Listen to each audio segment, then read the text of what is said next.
721 pesan dari luar angkasa.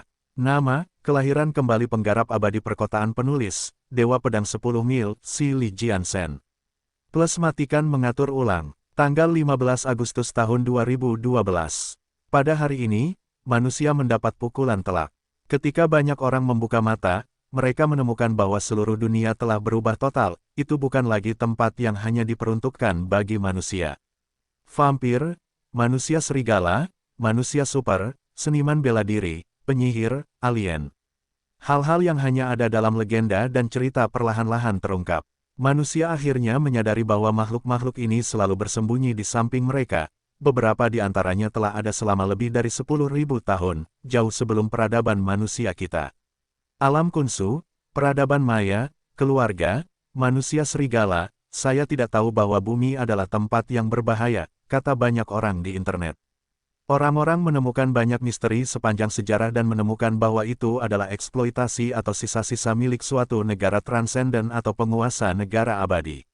Ye Qincang dari timur, gereja Kristen di barat, kaum dunia gelap, orang bijaksana Amerika Utara, tapi satu orang telah mencuri perhatian mereka.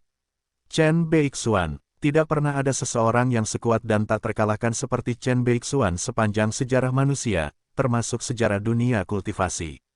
Dia seperti dewa sejati dari zaman kuno, tak terkalahkan dan tak tertandingi. Dia adalah Tuhan, dia adalah dewa, dia abadi. Pengamat meninggalkan komentar ini di forum bawah tanah sebelum offline. Itu diedarkan di internet dan dikenali oleh miliaran orang di dunia. Sejak itu, banyak sekte didirikan di bumi. Seperti, Sekte Mistik Utara, Sekte Chen, Klub Penggemar Mistik Utara, dan seterusnya. Orang-orang ini memuja Chen Fan dan berpikir bahwa dialah satu-satunya dewa sejati di dunia. Faktanya, Chen Fan memang tidak berbeda dengan Tuhan pada level ini. Di pesawat di atas Samudra Pasifik Utara, Tuhan hanyalah seorang kultivator yang kuat, kata Chen Fan sambil menjelajahi internet. Fang Qiong yang tinggi duduk di sebelahnya, memakai warna lipstik merah. Setelah membunuh Brook, pemimpin orang bijaksana, mereka segera berangkat ke Tiongkok. Pemerintah Amerika memulangkannya dengan hormat. 16 pesawat tempur tercanggih mengepung Chen Fan sementara beberapa dari negara lain bergabung dari waktu ke waktu. Chen Fan benar-benar menikmati perlakuan dari orang paling berkuasa di bumi. Jadi, Xiao Fan, apakah kamu sudah menjadi dewa? Fang Qiong bertanya, jalan yang aku lalui adalah dao abadi, yang berbeda dari jalan dewa. Menurut kategorisasi di bumi, aku seharusnya menjadi demigod. Hanya selangkah lagi untuk menjadi dewa sejati. Chen Fan tersenyum. Makhluk terhubung disebut dewa tingkat bumi di timur dan orang suci atau demigod di barat. Hanya penggarap inti emas yang bisa disebut dewa langit atau dewa sejati. Banyak dewa di seluruh dunia yang sebenarnya adalah demigod. Artefak ilahi yang diperoleh Chen Fan dari Departemen Arbitrase Dunia Gelap sebagian besar dibuat oleh mereka. Mana yang lebih kuat, dao ilahi atau dao abadi? Fang Qiong berkedip penasaran, masing-masing memiliki kelebihan dan kelemahannya. Chen Fan tersenyum dengan sedikit rasa bangga di matanya. Tapi di abad ini, dao abadi menguasai dunia. Saat Fang Qiong hendak berbicara, garis pantai muncul di depannya. Mereka tiba di Tiongkok. Chen Fan disambut hangat kali ini. Penduduk Yanjin yang tak terhitung jumlahnya pergi ke bandara, mencoba melihat pahlawan super legendaris yang telah menekan Amerika Serikat. Tiongkok mengerahkan polisi dan pasukan militer untuk menjaga keamanan, namun mereka tidak dapat menghentikan orang untuk datang dan jalur sepanjang 10 km itu penuh sesak. Chen Fan dan Fang Qiong muncul dan melambai ke arah kerumunan, lalu berubah menjadi seberkas cahaya keemasan dan melesat ke langit, di tengah seruan orang-orang yang tertinggal. Butuh waktu kurang dari 2 jam bagi Chen Fan untuk pergi dari Yanjin ke kota Jin. Ketika mereka tiba di Gunung Timur, Fang Qiong sama bersemangatnya seperti seorang anak kecil. Sayang, terbang memang menyenangkan.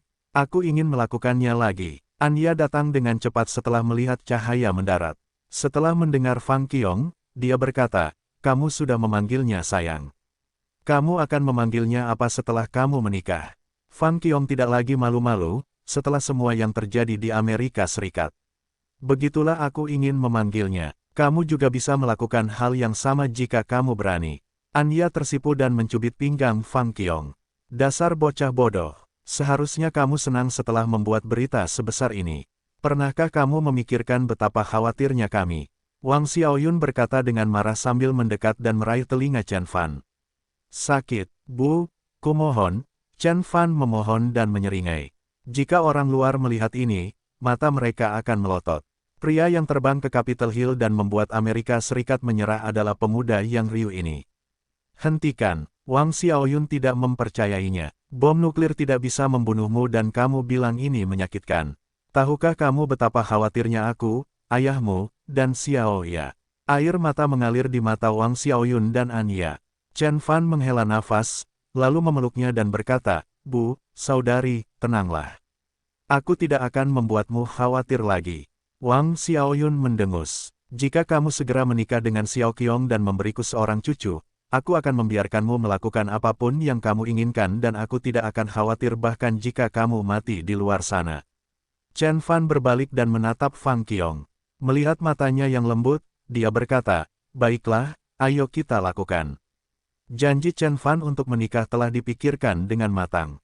Kali ini terlalu berbahaya. Dia bisa saja menempatkan dirinya dan Sekte Qiong Utara dalam bahaya. Tapi semua musuh di bumi telah dikalahkan saat itu. Gereja Kristen dihancurkan, orang-orang Majus dibasmi, kaum Kindred disingkirkan dan Amerika Serikat menyerah. Tidak ada yang bisa mengancam Sekte Qiong Utara sejak saat itu. Setelah itu, Chen Fan akhirnya bisa meninggalkan planet ini. Dan sebelum dia pergi, Fang Qiong dan orang tuanya perlu merasa nyaman. Apa maksud pesan terakhir Brook? Chen Fan mengerutkan kening. Bangsa Maya dan para tetua akan kembali, bumi akan berubah menjadi medan perang dan akan terjadi perang. Chen Fan tidak mempercayai semua itu. Pada saat kritis, Brook pasti akan mengatakan sesuatu yang berlebihan agar Chen Fan berhenti. Tapi Chen Fan tidak membunuh Brook sepenuhnya. Dia menyimpan kenangannya. Dalam ruang belajar di Paviliun Qiong Utara, Chen Fan menjentikkan lengan bajunya dan bola cahaya biru muncul di udara. Bola cahaya tersebut telah dibentuk oleh energi jiwa seperti bintang-bintang di alam semesta. Setiap titik energi jiwa sebanding dengan milik seseorang dan jumlahnya ribuan. Bangsa Maya kuno meninggalkan tubuh mereka dan mengolah energi jiwa mereka, yang mirip dengan beberapa sekte Buddha dan peradaban teknologi. Ketika energi jiwa mereka mencapai tingkat maksimum, esensi primordial mereka akan dipertahankan selamanya. Satu orang dapat berubah menjadi jutaan dan mengendalikan ribuan kapal perang. Satu orang adalah sebuah ras, sebuah warisan. Chen Fan mengusap dagunya. Namun, mereka membutuhkan setidaknya tingkat formasi jiwa untuk melakukannya, dan bangsa Maya kuno tampaknya tidak memiliki makhluk seperti itu. Kalau tidak, mereka tidak akan meninggalkan planet ini. Mari kita lihat informasi apa yang dapat saya peroleh dari ingatannya. Chen Fan meletakkan tangannya di dalam bola lampu. Kehendak abadi yang kuat melonjak ke dalam tubuhnya dan kenangan seumur hidup Brook terlintas di mata Chen Fan, dari kelahirannya hingga saat ia tumbuh dewasa, hingga kemudian menjadi kuat dan mendominasi dunia, kenangan berabad-abad membanjiri. Orang normal seharusnya sudah merasakannya, pusing menghadapi kenangan rumit seperti itu, tetapi Chen Fan bertekad dan tidak bisa diganggu. Dia melihat sekilas hal-hal yang tidak penting dan mencari beberapa informasi penting. Orang-orang bijaksana memang merupakan keturunan suku Maya kuno. Di zaman kuno, suku Maya kalah dalam pertempuran para dewa dan melarikan diri dengan kapal perang mereka. Hanya satu yang tersisa di Amerika Utara dan suku Maya yang tersisa menikah dengan manusia, untuk kemudian membangun kerajaan. Kelompok orang bijaksana, orang-orang Majus memilih Amerika Serikat 100 tahun yang lalu dan membantu mereka menekan gereja Kristen dan kaum Kindred, yang pada akhirnya menguasai planet ini. Selain itu, mereka menggunakan kekuatan Amerika Serikat untuk memulihkan pesawat ruang angkasa mereka sehingga mereka dapat pergi bumi untuk menemukan nenek moyang mereka. Aneh. Jika suku Maya kembali, mengapa mereka meninggalkan bumi? Chen Fan mengerutkan kening. Tiba-tiba, rekaman dari 1 abad yang lalu muncul di depan Chen Fan. Saya mengerti. Chen Fan menyadari. Dalam video tersebut, sebuah ruangan batu jauh di dalam piramida tiba-tiba menyala dan sebuah pesan datang dari salah satu detektor. Pesannya singkat tetapi Brook sangat bersemangat, karena pesan itu datang dari suku Maya. Kami akan kembali, perang akan dimulai. Kita akan menghidupkan kembali zaman kuno, keturunan bumi, bersiaplah. Pesan ini membawa kegembiraan yang luar biasa bagi orang-orang Majus. Mereka telah mengembangkan teknologi mereka dan membantu Amerika Serikat mendominasi dunia, Tetapi Brook dan yang lainnya menunggu selama 10 tahun, 20 tahun, 30 tahun, tetap saja, bangsa Maya belum juga tiba. Setelah 1 abad berlalu, mereka tidak bisa menunggu lagi. Itu sebabnya mereka mulai memperbaiki pesawat luar angkasa untuk mencari planet Maya. Bagi orang Majus yang tidak berumur panjang, 1 abad berarti beberapa generasi manusia. Namun, 1 abad tidaklah cukup untuk melakukan perjalanan ke luar angkasa. Tuanku, Changqin, pernah menghabiskan ribuan tahun bepergian melintasi alam semesta. Bangsa Maya mungkin masih mempersiapkan perjalanan mereka ketika mereka mengirimkan pesan ini. Jika mereka menemui masalah, mungkin diperlukan waktu 2 abad lagi bagi mereka untuk sampai ke sini. Chen Fan menggelengkan kepalanya. Dia telah melakukan perjalanan melintasi alam semesta, jadi dia pasti tahu betapa luas dan berbahayanya alam semesta. Perjalanan luar angkasa adalah aktivitas paling berbahaya. Tidak heran saya tidak melihat gereja Kristen, Kindred, dan kapal perang Maya setelah kembali 1 abad kemudian. Mereka pasti sudah meninggalkan bumi. Tentu saja, ada kemungkinan lain. Bangsa Maya telah datang dan perang telah berakhir. Ketika saya kembali, itu sudah merupakan periode pasca perang di planet ini dan sejarah telah berubah. Mata Chen Fan menyipit dan dipenuhi rasa dingin. Dalam kehidupan Chen Fan sebelumnya, dia kembali ke bumi setelah 2 abad. Pada saat itu, dia telah mencapai tingkat formasi jiwa dan dia abadi. Dia melakukan perjalanan melintasi alam semesta dan menguburkan Xiao Qiong di kampung halamannya. Meskipun Chen Fan hanya memindainya sekali dengan kehendak abadinya. Seberapa kuatkah seorang penggarap formasi jiwa? Kehendak abadinya dapat menutupi seluruh dunia dan dia dapat membelah lautan dan menenggelamkan bumi dengan mudah. Tidak ada penggarap Conate atau Golden Core yang bisa bersembunyi darinya. Saat saya kembali, bumi sudah membentuk pemerintahan federal yang bersatu dan mulai menjelajah keluar tata surya. Sebelumnya, seharusnya ada bencana yang menimbulkan banyak korban jiwa. Namun, bencana itu tidak tercatat dalam sejarah. Para pejabat menyatakan bahwa Perang Dunia Ketiga disebabkan oleh ledakan nuklir. Sejak saat itu, manusia di bumi bekerja sama dan melawan musuh-musuhnya. Kalau dipikir-pikir sekarang, ini sepertinya aneh. Chen Fan mengerutkan kening. Namun, tidak peduli apakah suku Maya atau ras lain kembali, itu tidak akan menjadi sesuatu yang akan terjadi dalam waktu singkat. Changqin membawa Chen Fan pergi pada tahun 2022 ketika Chen Fan berusia sekitar 30 tahun. Masih ada 10 tahun lagi dan bumi damai sebelum dia pergi. 10 tahun ini cukup bagi saya untuk menemukan jalan menuju dunia lain sehingga saya dapat mencapai tingkat inti emas. Chen Fan menggelengkan kepalanya dan melupakan kekhawatirannya. Dia mulai menyerap energi jiwa dan kehendak abadi Brook dengan seni pemurnian jiwa. Dia menutup matanya dan aura di sekitar tubuhnya bersinar terang, benang emas berkumpul di alisnya dan keabadiannya will menjadi lebih kuat.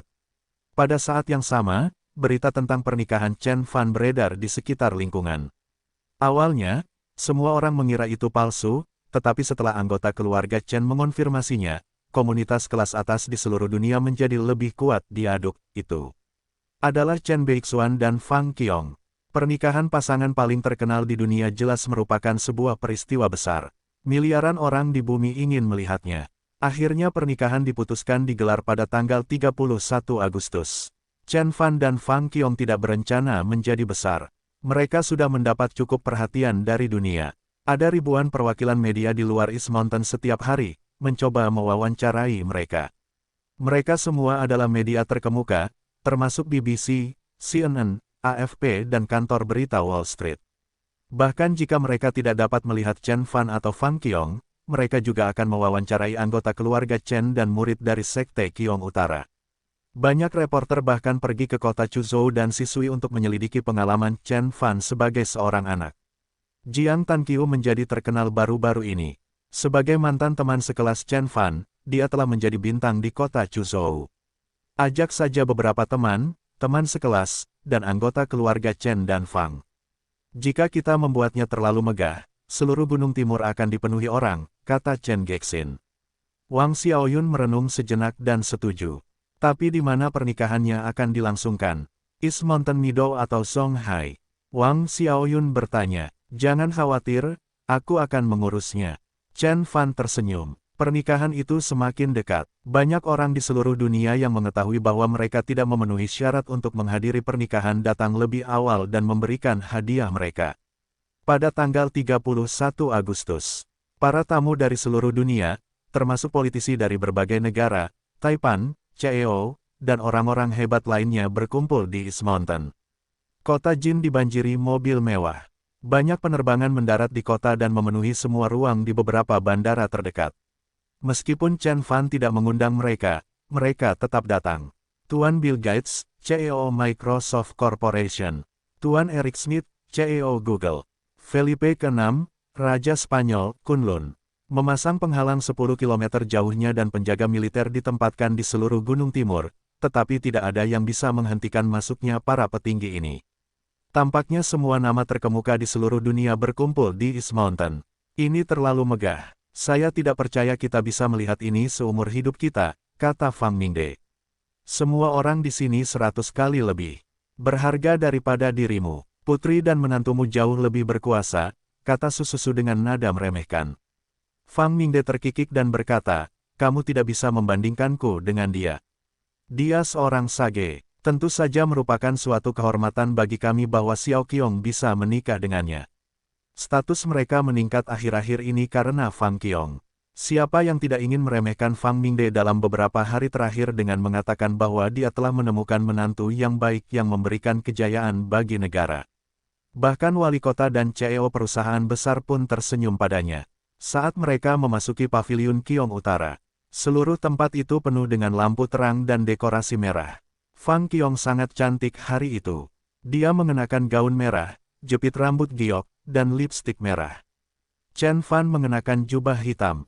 Meski terlihat agak aneh, namun sederhana dan elegan. Xiao Fan, ayahku ingin datang dan menemui Xiao Qiong, kata Sususu. Keluarga Su dari kota Wuzhou. Chen Fan menyipitkan matanya. Keluarga Su adalah keluarga Fang Qiong tetapi Chen Fan memiliki kesan buruk terhadap mereka. Ketika Chen Fan hilang, keluarga Su selalu mempersulit Fang Qiong. Chen Fan sudah menghormati Sususu dengan tidak melenyapkan mereka. Biarkan kakek dan Su Xiao datang. Yang lain tidak ada hubungannya dengan keluarga Chen, kata Fang Qiong dingin. Pada akhirnya, sebagian besar anggota keluarga Su dilarang memasuki Gunung Timur, hanya Su Yang Hao yang masuk ke paviliun Qiong Utara dengan bantuan Su Xiao. Saya di sini untuk memberi selamat kepada Chen Surgawi dan Xiao Qiong atas pernikahan Anda, dan juga meminta maaf kepada Anda berdua. Su Yang Hao berusia 90 tahun dan dia tampak sedikit bersalah. Dia dipenuhi dengan penyesalan. Jika dia bersikeras saat itu, keluarga Su juga bisa menikmati kejayaan seperti itu. Kamu adalah tamu kami, tidak perlu membicarakan hal lain, kata Chen Fan acuh tak acuh. Selain keluarga Su, keluarga Ye di Gunung Yan, keluarga An di Provinsi Donhe, keluarga Zheng dari Hong Kong, dan keluarga Lu di kota Lin berkunjung untuk memberi selamat kepada mereka. Bahkan keluarga besar Yan Jin ada di sana. Xiao Fan, para pemimpin keluarga Qin, keluarga Xiao, dan keluarga Han sedang menunggu di kaki Gunung Timur, kata Wang Xiaoyun. Mereka tidak diterima di sini, kata keluarga Chen dengan tegas. Keluarga Chen bukan hanya keluarga teratas di kota Jin, tetapi juga di Tiongkok dan dunia. Siapa lagi yang berani menyinggung keluarga Chen dan Sekte Qiong Utara? Beberapa keluarga besar dari Yan Jin dilarang memasuki Gunung Timur. Tuan Tua Qin memandang Gunung Timur sambil menghentakkan kakinya sementara Qin Yaner sepertinya sedang memikirkan sesuatu. Adapun Tuan Tua Xiao, dia menggelengkan kepalanya dan menghela nafas, lalu pergi bersama Xiao Xuan. Xiao Xuan mengepalkan tangannya dan merasa itu adalah momen paling memalukan sepanjang hidupnya. Akhirnya pernikahan pun dimulai. Chen Fan menyelesaikan seluruh prosedur di depan para tamu dari seluruh dunia. Hari itu, dia bukanlah penguasa langit mistik utara, melainkan cucu Chen Huaiyan, putra Wang Xiaoyun, dan suami Fang Qiong. Seorang sage bisa menjadi raja para dewa ketika dia galak dan menjadi pelayan setia ketika dia menundukkan kepalanya. Dia berlutut di depan orang tuanya dengan segelas anggur dan memandangi istrinya yang cantik, seolah-olah sudah 1 abad berlalu. Di sisi lain, beberapa keluarga merasa murung. Keluarga Wang, seluruh rumah itu sangat sunyi.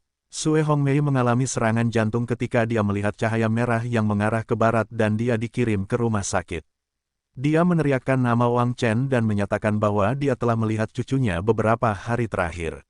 Anggota keluarga Wang yang lain terlalu malu untuk muncul. Keluarga Wang telah menjadi bahan tertawaan di kalangan kelas atas di Yanjin dan tidak ada lagi yang menganggapnya serius. Hanya Wang Zongguo yang duduk di puncak gunung utara dan memandang ke kota Jin. Pernikahan cucunya seharusnya menjadi momen paling mulia dalam keluarga Wang, tetapi dia gagal. Wang Keqin masuk dan berkata, "Ayah, rumah sakit menelepon.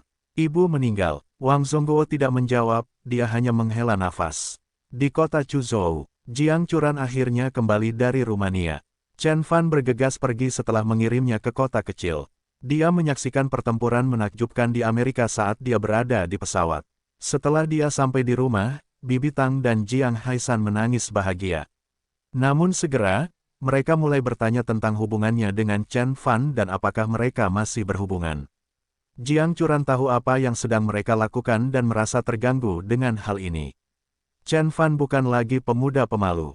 Dia adalah orang yang paling berkuasa di bumi, seseorang yang dijunjung oleh negara adidaya. Dia bisa menghancurkan suatu negara dengan satu kata dan mengguncang dunia dengan satu hentakan. Banyak wanita yang ingin menikah dengannya, termasuk putri dan putri Taipan. Untuk beberapa alasan, Jiang Churan tidak memberitahu mereka tentang apa yang terjadi padanya dan Chen Fan di Laut Darah. Setelah mengalami momen hidup dan mati dan tinggal bersama selama sebulan, Jiang Churan merasa ada semacam hubungan aneh antara Chen Fan dan dirinya sendiri. Sayangnya, dia tidak akan pernah menyukaiku. Jiang Churan menggelengkan kepalanya. Hari itu adalah hari pernikahannya. Meskipun Sekte Qiong Utara dijaga dengan aman, beberapa reporter masih berhasil masuk dan diam-diam menyiarkan acara tersebut ke seluruh dunia. Miliaran orang duduk di depan layar, menyaksikan pernikahan spektakuler ini. Jiang Haisan berkata sambil minum, "Satu hal yang paling aku sesali sepanjang hidupku adalah aku memandang rendah anak itu. Kalau tidak, Ranran akan menjadi orang yang menikah dengannya dan kami akan menjadi keluarga di layar." Aku ingin mengenalkan Xiao Fan pada Ranran, tapi kamu tidak setuju. Saat yang tepat untuk menyesalinya, bukan? Kata Bibi Tang. Jiang Haisan memang menyesal. Dia memandang rendah Chen Fan dan mengira dia hanyalah pemuda biasa. Tidak ada yang menyangka bahwa dia akan mencapai puncak dalam 5 tahun. "Ayah, berhenti. Ini salahku." Jiang Churan menunduk. Dia merasa bermasalah. Sebuah pemikiran tiba-tiba muncul di benaknya. Apakah Fei Fei akan menghadiri pernikahan? Su Rongfei memang berada di Gunung Timur. Fei Fei, lihat, sungguh menakjubkan di sini. Saya tidak pernah menyangka bahwa di dalamnya begitu besar, penuh dengan tumbuhan dan hewan aneh. Lihat burung itu, sangat besar. Kelihatannya berwarna emas dan panjangnya setidaknya belasan meter. Apakah itu naga? Ning Xin berteriak. Ning Xin bersikeras untuk ikut serta begitu dia mengetahui bahwa Su Rongfei telah menerima undangan tersebut.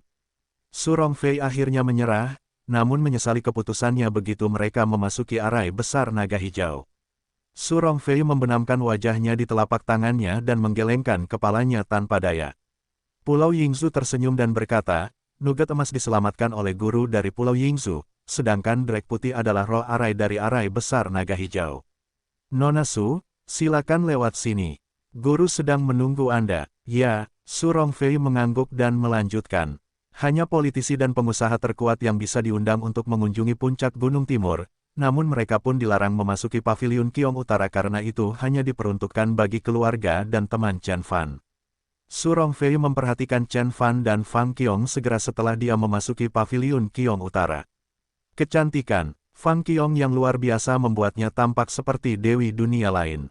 Chen Fan berdiri di sampingnya, rambut hitam panjang tergerai hingga ke bahunya, warna dan teksturnya kontras dengan kilatan di matanya. Keduanya tampak seperti pasangan serasi yang dibuat di surga. Su Rongfei terkejut dengan daya tarik keduanya yang menakjubkan.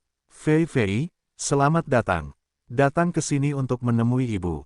Wang Xiaoyun melambaikan tangannya. Wang Xiaoyun telah bertemu Su Rongfei di Yanjin dan dia mengasihani gadis itu setelah kematian orang tuanya, jadi dia memutuskan untuk mengambil alih Su Rongfei. Su Rongfei bergerak perlahan ke arah Wang Xiaoyun sambil menjawab dengan malu-malu, "Bu." Haha, wajah Wang Xiaoyun mekar seperti bunga. Dia memandang ketiga gadis itu dengan gembira. "Anya penuh perhatian, Fang Qiong cantik, dan Su Rongfei baik hati dan paling menyenangkan. Jika si kecilku bisa menikahi mereka bertiga dan memberiku 3 cucu, aku akan berada di surga. Dilanda oleh kegembiraan, Wang Xiaoyun tidak menyadari betapa kerasnya dia. Chen Fan menyikutnya dengan siku dan mendesak, "Bu, apa yang kamu bicarakan? Kenapa aku tidak bisa membicarakannya?" Wang Xiaoyun membalas tatapan tajam ke arah Chen Fan. Chen Fan menggelengkan kepalanya karena menyerah. Percakapan lucu itu membuat semua orang tertawa, termasuk sang mempelai wanita. Setelah upacara minum teh selesai, kedua mempelai akan menyambut para tamu. Ye Qincang juga sedang duduk di antara para tamu, dia mengangkat secangkir anggur ketika tiba gilirannya bertemu Chen Fan. "Senior, berkat pertempuran Anda, Tiongkok tidak akan mengalami perang lagi setidaknya selama 50 tahun. Aku minum atas namamu." Amerika Serikat telah dikalahkan secara telak oleh Chen Fan dan kehilangan kekuasaannya di dunia. Pergeseran dinamika kekuasaan ini membuat para pesaing Amerika Serikat, terutama Tiongkok dan Rusia, menghela nafas lega. Amerika Serikat akan diam untuk sementara waktu selama Chen Fan masih hidup. "Tolong jaga orang tuaku setelah aku pergi." Chen Fan mengosongkan cangkirnya dan berbicara dengan Ye Qincang menggunakan kehendak ilahi. Ye Qincang berhenti sejenak lalu mengangguk. Selain Ye Qincang, Li Wuchen, Direktur Xiao, Azure Dragon dan Ye Nantian juga diundang. Red Sparrow mengenakan gaun hitam yang memperlihatkan separuh punggungnya. Dia mewarnai bibirnya dengan warna merah yang berani dan mengundang, seolah siap untuk dicium pada saat itu juga. Yukin memandang Chen Fan dengan penuh kegembiraan. "Jenderal Chen, Anda benar-benar hebat. Anda adalah panutan sesungguhnya dari kekuatan dan kekuasaan bagi semua tentara Tiongkok, termasuk saya. Kamu bisa melakukan apa saja selama kamu menaruh hati padanya." Chen Fan tersenyum. Meja terakhir yang dikunjungi Chen Fan ditempati oleh teman-temannya, seperti Su Haoxuan, Wu Junji, Yan Xiaobai, Lin Weiwei dan Jiang Tanqiu. Suasana di meja ini jauh lebih rumit dibandingkan meja lainnya. "Saya masih tidak percaya Anda adalah orang yang sama yang bermain sepak bola dan video game bersama kami," kata Wu Junji dengan secangkir anggur di tangannya. "Hidup adalah sekotak coklat," jawab Chen Fan. "Begitulah adanya. Jika Changqin yang abadi tidak menyelamatkannya di kehidupan masa lalunya, dia tidak akan pernah menjadi dewa surgawi mistik utara. Pernikahan ini, dan percakapan ini tidak akan pernah terjadi." "Sangat benar. Ayo kita minum." Su Haoxuan menimpali. Suaranya dipenuhi rasa terima kasih dan penghargaan atas apa yang telah dilakukan Chen Fan untuknya. Berkat dia akhirnya menemukan tempatnya di keluarga Hong. Setelah Chen Fan mabuk dengan setiap tamu, dia mengamati kerumunan dan berkata, "Saya berterima kasih telah datang ke pernikahan kami. Silakan nikmati makanannya, saya dan Xiao Qiong harus meninggalkan Anda sekarang." "Tuan, mau kemana?" "Sudah berbulan madu." Asiu bercanda. "Tidak, aku akan menghadiri upacara pernikahan yang sebenarnya." Chen Fan meraih tangan Fang Qiong dan melangkah ke aula utama Paviliun Qiong Utara. Ledakan. Tiba-tiba, cahaya keemasan yang tak terhitung jumlahnya bersinar dari Paviliun Qiong Utara saat awan tebal bergerak menyelimuti paviliun. Paviliun perlahan naik ke langit seperti kastil orang bijak yang bergerak. 10 meter, 100, 1000. Bangunan itu perlahan menghilang ke langit. Keajaiban luar biasa ini disaksikan oleh jutaan warga kota Jin yang tinggal di kaki Gunung Timur. Ya ampun, dia benar-benar seorang bijak. Seorang tamu meletakkan cangkirnya dan mengagumi pemandangan yang luar biasa sementara orang-orang di sekitarnya mengangguk setuju. Wu Junji dan teman-temannya dilanda emosi yang rumit. Mereka masih merasa sulit untuk menerima kenyataan saat Chen Fan sedang minum bersama mereka sebelumnya dalam wujud manusianya. Namun, kastil terbang akhirnya memberi mereka kenyataan. Mereka akhirnya menyadari apa arti nama Chen Beixuan bagi dunia. Tidak peduli seberapa keras kita bekerja, kita tidak akan pernah bisa mengejarnya. Dia bukan manusia biasa, bagaimana kita bisa bersaing dengan makhluk abadi? Su Haoxuan bergumam. Lin Weiwei dan gadis-gadis lainnya tetap diam saat pikiran mereka bergulat dengan kenyataan.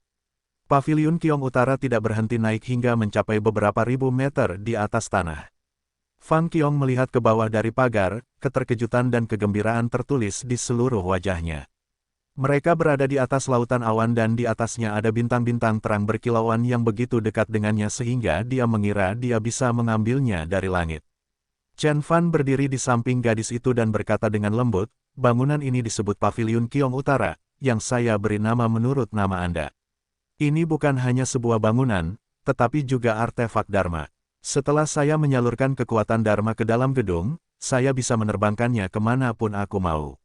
Jadi begitu, wajah Fang Qiong bersinar gembira.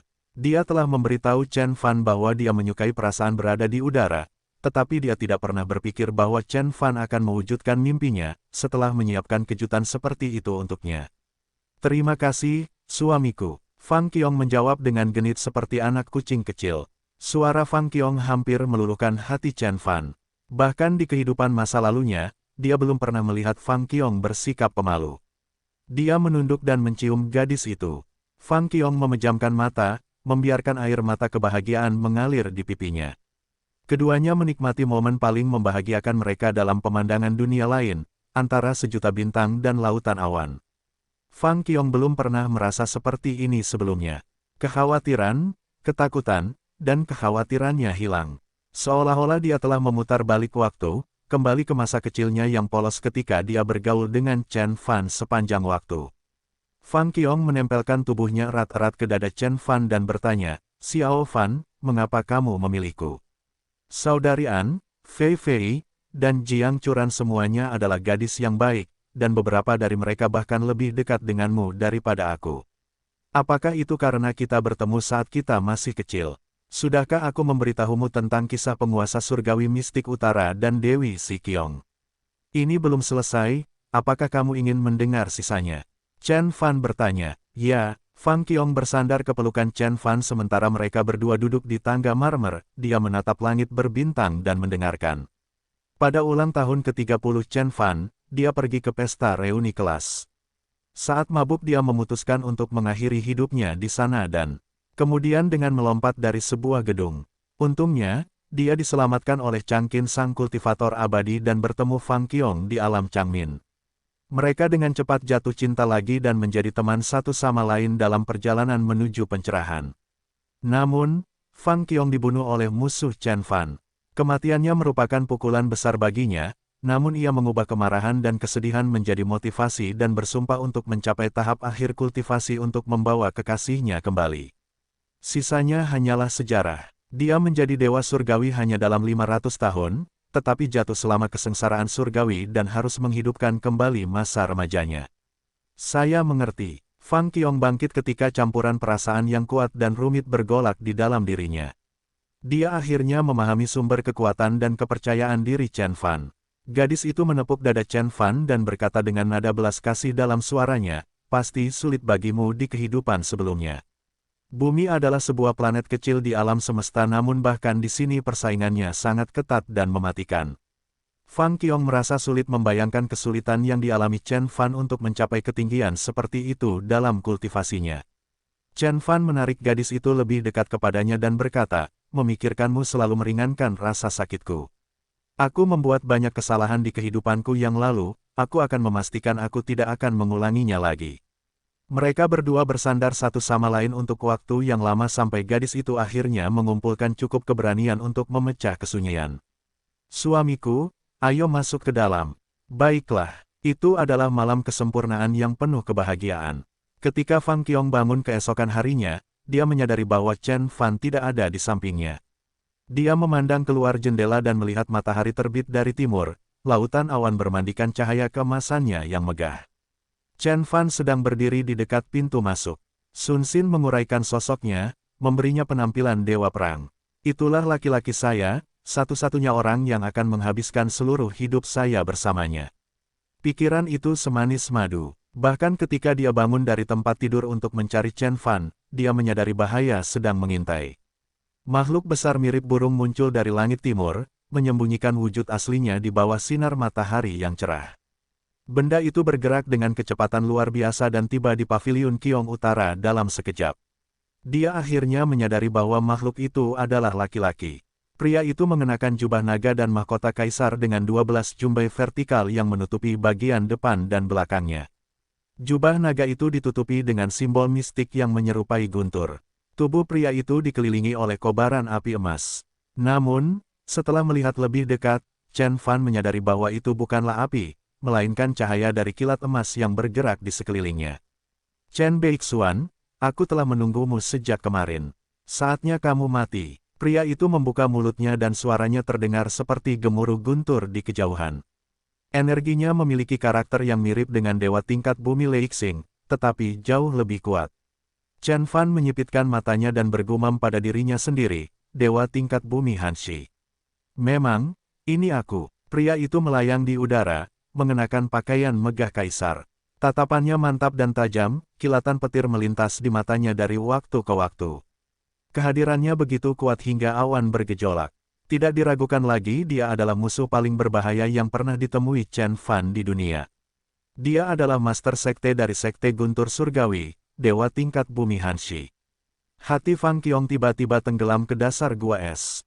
Gerbang surga ditutup, jadi bagaimana dia bisa melintasi bumi dari Kunsu? Dewa tingkat bumi Hanshi adalah master sekte dari sekte Guntur Surgawi, seorang penguasa di alam Kunsu yang telah mencapai tahap akhir dari roh terhubung. Dia jauh lebih mematikan daripada lawan lain yang pernah ditemui Chen Fan. Aku datang dari lembah pemakaman dewa dan telah menunggumu sejak tadi malam. Aku mengizinkanmu merasakan kebahagiaan dalam hidup karena itu akan membuat balas dendamku jauh lebih memuaskan. Ini saatnya membayar atas perbuatanmu terhadap murid-muridku. Dewa tingkat bumi Hanshi marah sambil mengayunkan tinju ke udara. Bahkan ketika dia melakukan itu, pasangan muda muncul di belakangnya. Mereka adalah Xiao Wu dan Zhang Ran yang ditugaskan untuk menjaga portal abadi. Mereka berteriak pada Chen Fan sekuat tenaga, Master Senior Chen.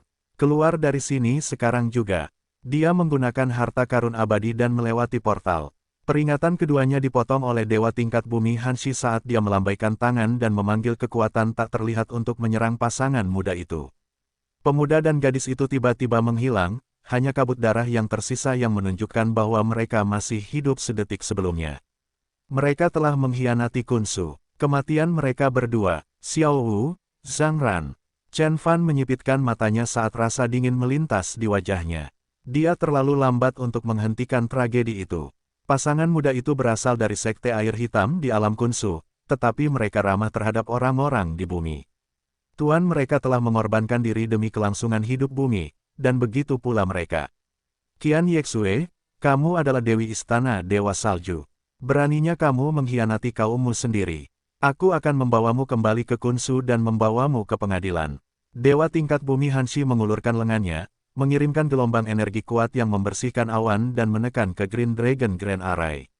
Drake putih dan naga hijau naik ke langit untuk mempertahankan barisan, tetapi mereka bukanlah tandingan Conate Cultivator tahap akhir. Ledakan, kekuatan tersebut menembus pertahanan dan berubah menjadi penampakan tangan raksasa yang dipenuhi energi listrik yang mendesis.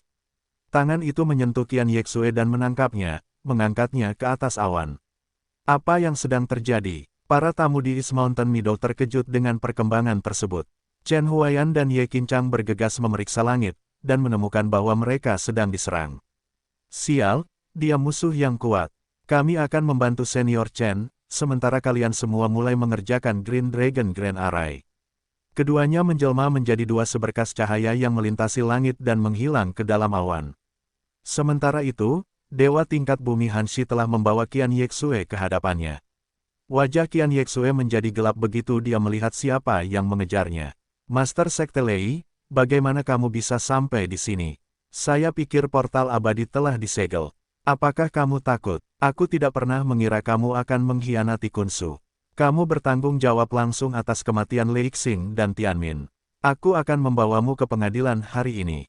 Guilotin Tuhan menantimu. Setelah dia selesai marah, dia melemparkan segel Dharma ke Qian Yexue untuk melumpuhkannya. Ketakutan melintas di mata Qian Yexue saat dia berjuang untuk bergerak tetapi gagal. Penyebutan guilotin milik Tuhan mengirimkan ketakutan ke dalam hati Dewi. Itu adalah tempat terakhir yang ingin dia kunjungi. Dewa tingkat bumi Hanshi melihat Ye Qincang dan Chen Huaiyan menyerbu ke arahnya, tapi perhatiannya tidak tertuju pada mereka. Sebaliknya, dia mengarahkan pandangannya pada Chen Fan. Aku terkejut melihat bakat sepertimu muncul di dunia fana. Kamu seharusnya tidak mengacaukan alam Kunsu. Kekuatan kami berada di luar imajinasi manusia rendahan. Sikapnya yang tanpa ekspresi membuatnya terdengar seperti Hakim yang membacakan putusan akhir. Ye Qinchang dan Chen Huaiyan telah mendarat di dekat Chen Fan. Mereka berdua merasakan tekanan yang belum pernah terjadi sebelumnya dari lelaki tua yang gagah ini. Ye Qinchang memperkirakan bahwa kekuatan lelaki tua itu harus melebihi kekuatan gabungan 5 dewa tingkat bumi di alam Kunsu. Kekuatannya sangat menakutkan. Apakah itu kekuatan sebenarnya dari Tuan di alam Kunsu? Ye Qinchang terkejut. Awan yang berlarian tiba-tiba berhenti bergerak saat energi petir yang mengelilingi Master Sekte Guntur Surgawi mulai terisi. Setelah dilepaskan, energi tersebut akan menghancurkan segalanya dalam radius 1 kilometer. Tatapannya menjadi dingin dan mengancam seperti binatang karnivora di masa lalu. Wajah Qian Yexue memucat setelah melihat perkembangannya. Dia sangat kuat bahkan menurut standar Kunsu. Hanya beberapa Master Sekte dan Curmujon di Kunsu yang berani menghadapinya. Xiao Fan, Fang Qiong berteriak pada Chen Fan, suaranya pecah. Chen Fan mengabaikannya, dan mengambil langkah besar. Angin menderu-deru di sekelilingnya, mengibaskan rambut hitamnya yang tergerai dan membuat lengan bajunya mengepak, tapi langkahnya tetap mantap. Cahaya biru perlahan menyinari tubuhnya dan menguraikan otot-ototnya. 3 gerakan. Jika kamu bisa melawan 3 gerakanku, aku akan mengampuni nyawamu. Api keemasan muncul dari matanya, seterang suar. Kamu tidak tahu malu. Dewa tingkat bumi Hanshi mendesis, matanya dipenuhi kesombongan. Aku akan membiarkanmu memukulku 300 kali. Bagaimana dengan itu? Jika kamu sampai melukai rambutku, aku akan meninggalkanmu sendirian. Kakak Ye, tolong jaga paviliun Qiong Utara. Istriku, aku akan membasmi cacing ini. Chen Fan mengambil beberapa langkah lagi saat cahaya ilahi menyala lebih terang hingga menjadi kobaran api emas yang besar.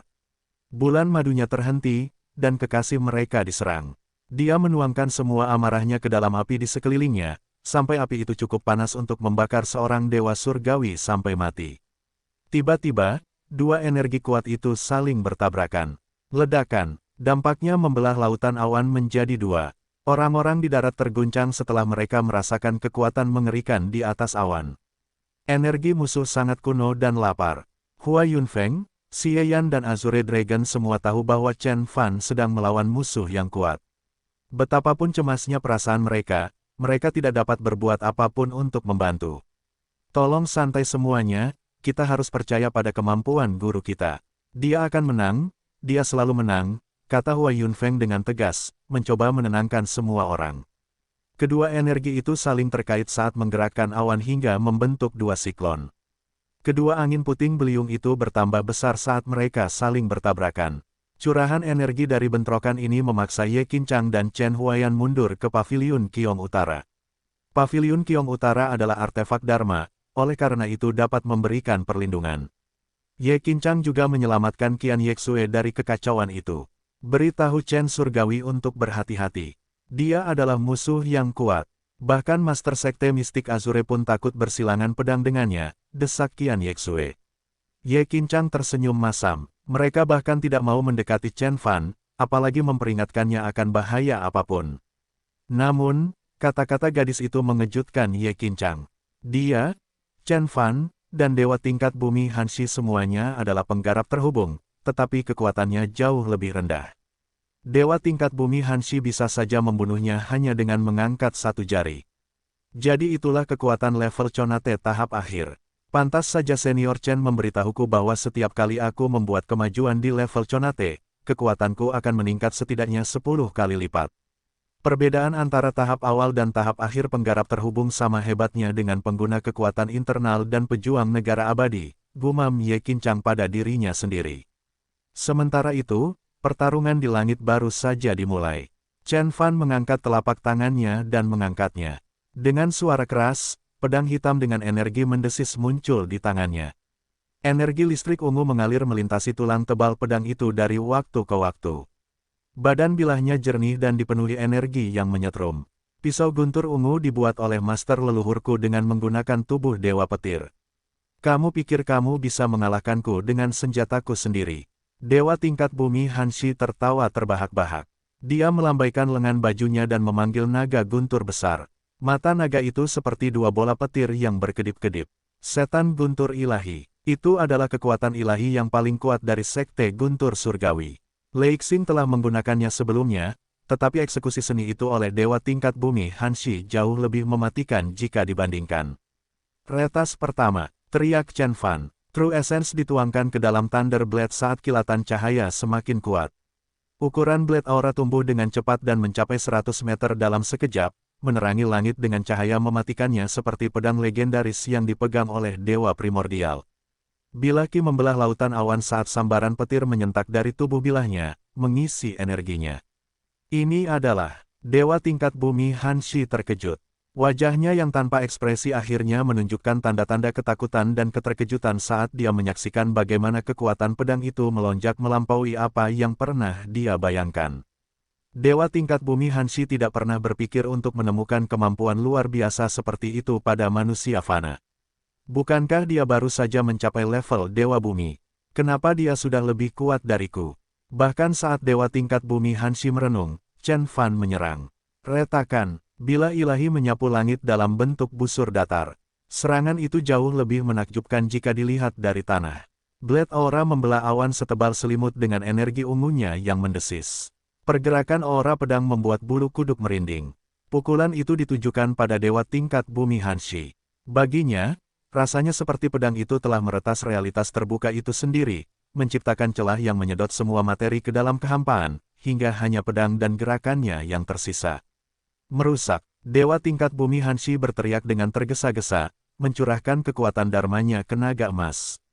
Naga itu menyerang dengan pola zigzag untuk menghentikan serangan Chen Fan. Ledakan, suara memekakkan telinga muncul ketika Demon Divine Thunder bentrok dengan Purple Thunder. Kedua gelombang energi itu saling bertarung satu sama lain hanya untuk sesaat sebelum naga itu terbelah menjadi dua oleh Blade Auras. Aura pedang melesat maju ke arah dewa tingkat bumi Hanshi. Dewa tingkat bumi Hanshi bergegas mengeluarkan mantra pertahanan untuk mengusir pedang guntur, tetapi gagal. Berdiri dengan kaki terakhirnya, dewa tingkat bumi Hanshi terpaksa mengandalkan seni yang tidak ingin dia gunakan. Tiba-tiba, sayap angin guntur muncul di punggungnya dan mereka mengangkatnya untuk menghindari serangan mematikan itu. Master Sekte terbang kembali beberapa ribu meter setelah pertukaran putaran pertama. Sebelum dewa tingkat bumi Hanshi dapat menenangkan diri, dia mendengar suara Chen Fan bergema di telinganya. Peretasan kedua, retakan, langit terkoyak oleh kekuatan yang dahsyat, melahirkan badai ungu. Kilatan petir yang terus-menerus menyatu dan membentuk pedang yang jauh lebih mematikan dan mengancam dibandingkan pedang terakhir. Warna wajah dewa tingkat bumi Hanshi memudar saat dia menyadari bahwa dia dalam masalah. Sebelum kedatangannya, dewa tingkat bumi Hanshi tidak pernah menyangka bahwa Chen Fan akan sekuat ini. Setelah dia menangkap Zhang Ran dan Xiao Wu dan mendapatkan beberapa informasi dari jiwa ilahi mereka, dia pergi ke Gunung Timur tanpa mengetahui bahwa Chen Fan pernah mengalahkan negara-negara dan selamat dari ledakan nuklir. Kalau tidak, dia tidak akan bertindak begitu percaya diri. Saya terlalu ceroboh. Dewa tingkat bumi Hanshi tampak serius dan ada kilau biru di sayap angin guntur miliknya. Pada saat yang sama, dia mengeluarkan pedang transparan dari lengan bajunya, senjata itu dikelilingi oleh petir biru. Begitu pedang itu muncul, sambaran petir menyambar, semburan energi yang setara dengan kekuatan pedang guntur ungu ditembakkan ke langit.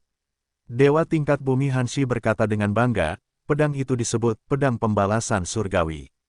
Pedang ini dibuat dengan guntur biru di atas alam kunsu oleh guru leluhur kita, Tuan Guntur Surgawi, untuk memberikan hukuman atas nama surga. Pedang ini adalah harta karun sekte saya. Itu telah membunuh 17 dewa tingkat bumi dan kamu akan menjadi yang ke-18. Harta karun roh semu lainnya. Itu bahkan lebih kuat dari pedang guntur ungu. Tapi Chen Fan tampak tenang, dia bahkan mengambil inisiatif untuk menebas dengan pedangnya. Sambaran petir yang tak terhitung jumlahnya berubah menjadi pedang guntur ungu. Bilahnya akhirnya menjadi hitam dan menyapu udara, menciptakan tanda seolah-olah langit telah terbelah. Dewa tingkat bumi Hanshi, yang pergi, memanggil kekuatan pedang pembalasan surgawi. Berkedip petir biru menyambar dan masing-masing membawa energi destruktif, seolah-olah itu adalah bagian dari pembalasan ilahi terhadap dunia. Chen Fan mengikuti bilahnya dan berubah menjadi aura bilah.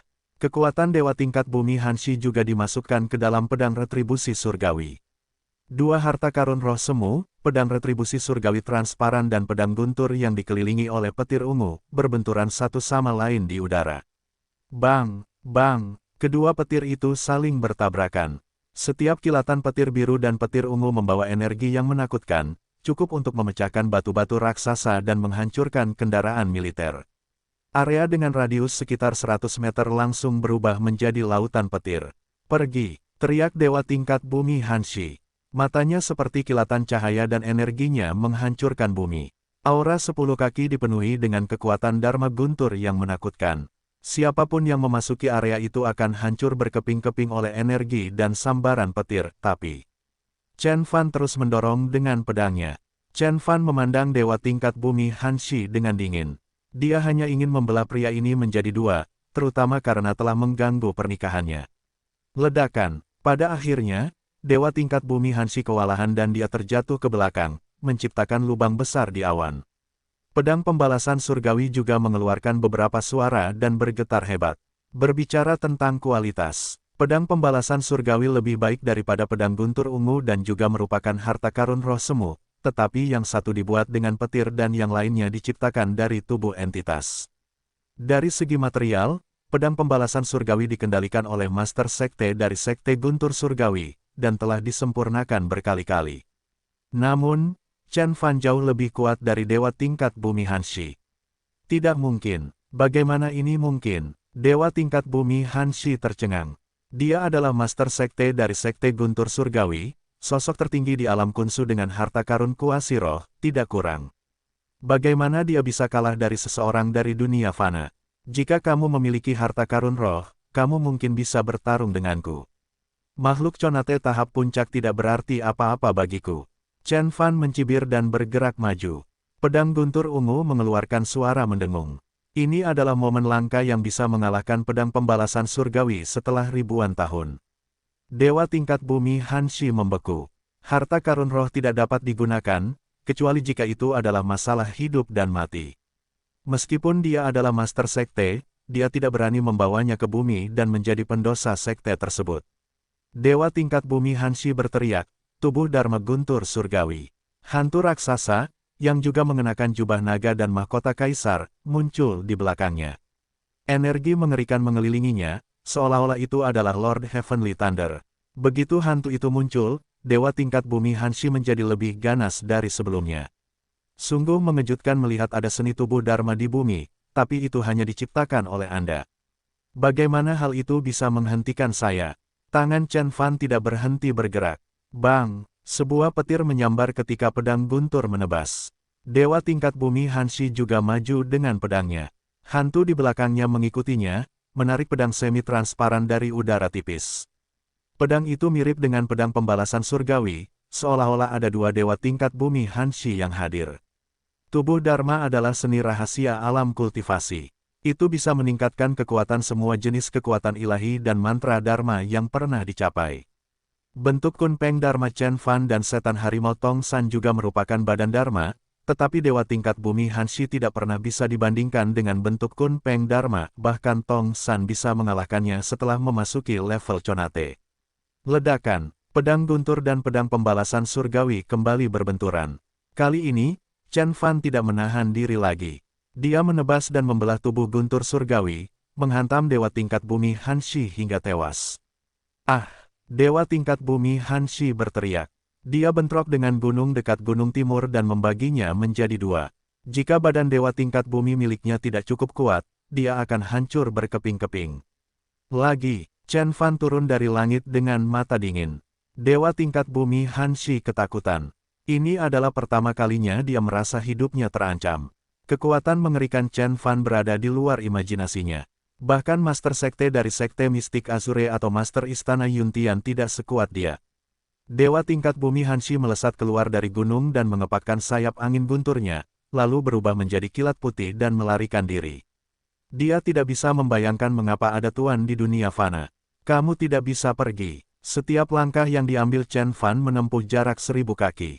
Meskipun dia belum memanggil wujud Kunpeng Dharma, kecepatannya telah mencapai 5 kali kecepatan suara dan dia langsung menyusul dewa tingkat bumi Hanshi. Chen Huayan dan yang lainnya tercengang. Dewa tingkat bumi Hanshi yang kuat dipukuli secara brutal oleh Chen Fan. Itu adalah sosok tertinggi, kata Qian Yexue. Ye Qincang menggelengkan kepalanya. Kekuatan senior Chen telah mencapai titik di luar imajinasi kita. Aku khawatir bahkan pembangkit tenaga listrik di alam Kunsu pun tidak bisa menandinginya. Boom, boom, boom. Mereka bentrok beberapa kali. Setiap kali dewa tingkat bumi Hanshi mencoba melarikan diri, Chen Fan menebasnya dari langit. Tubuh Dharma Guntur Surgawi, mata Guntur Surgawi, tangan naga Guntur. Banyak seni rahasia dan kekuatan ilahi dari Sekte Guntur Surgawi dilepaskan dari tangan dewa tingkat bumi Hanshi. Sebagai penggarap Conate tingkat puncak yang telah hidup 500 tahun, dia sangat kuat dan mengetahui seni rahasia dalam jumlah yang tak terbayangkan. Tapi Chen Fan mematahkan semua mantra Dharma dan kekuatan ilahi. Dewa tingkat bumi Hanshi memuntahkan darah beberapa kali. Dia belum pernah bertemu musuh seperti itu. Chen Fan bahkan tidak menggunakan kekuatan ilahi atau mantra Dharma, dan tetap saja, serangannya sangat besar. Esensi sejati Chen Fan begitu kuat hingga bisa membunuhnya. Ledakan, sekali lagi. Kekuatan ilahi dewa tingkat bumi Hanshi ditundukkan oleh Chen Fan dan dia jatuh dari langit ke jalan raya, menghancurkan jalan sepanjang 100 meter dan membentuk lubang berbentuk manusia. Master Sekte dari Sekte Guntur Surgawi tidak tahan lagi. Chen Beixuan, apa menurutmu aku tidak bisa berurusan denganmu? Dewa tingkat bumi Hanshi berlari di jalan dengan tatapan ganas.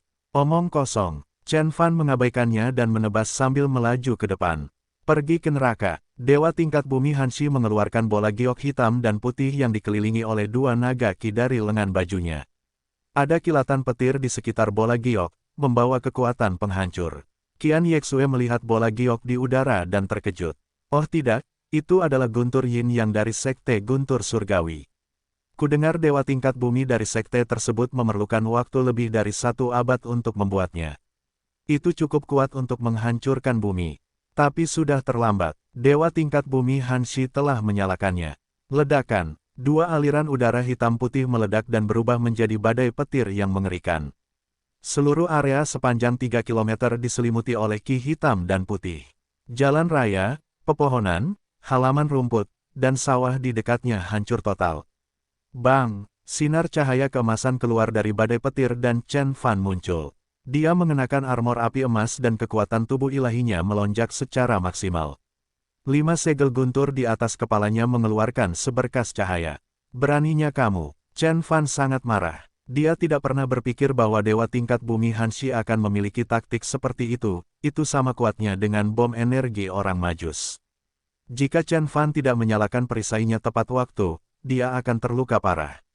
Masih belum mati. Dewa tingkat bumi Hanshi tersentak. Guntur Yin Yang adalah harta karun dari Sekte Guntur Surgawi.